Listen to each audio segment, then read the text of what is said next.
خوش رہنا آپ کے اوپر منحصر کرتا ہے کہ آپ کسی کی بات کو کس حد تک سنجیدہ اور کس حد تک مذاق میں لیتے ہیں۔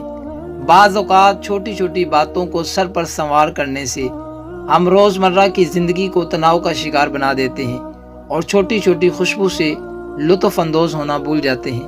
خوش رہیں، خوشیاں بانٹیں۔ بد نصیبی بڑی خوبصورت شکل میں آتی ہے اور ہم اسے نہیں پہچان پاتے۔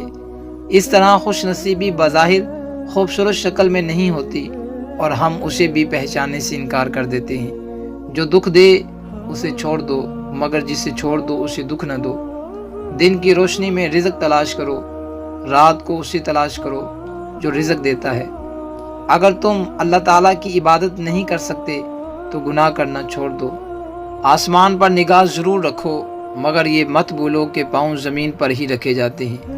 من کی میل کو ختم کرنے کے لیے سب سے پہلے اپنی میں کو ختم کرو، اور میں کو ختم کرنے کے لیے عاجز بننا ضروری ہے، اور عاجز بننے کے لیے یہ ضروری ہے کہ تم اپنی ہستی تک بھول جا کہ تو کیا ہے۔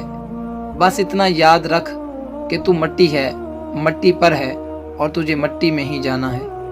زندگی میں کبھی ان لوگوں کو کھونے کی کوشش مت کرنا جن کی آنکھیں آپ کے لیے روئی ہوں اور جن کے لب آپ کے لیے دعا گو رہے ہوں، جن کا دل آپ کے لیے تڑپا ہو، کیونکہ ایسے نقصان کا کبھی ازالہ ممکن نہیں۔ اللہ سے ڈر اور ریاکاری سے خدا کے ڈر کا مظاہرہ نہ کر کہ اس وجہ سے تیری عزت کریں اور تیرا دل حقیقتاً گناہ گار ہو۔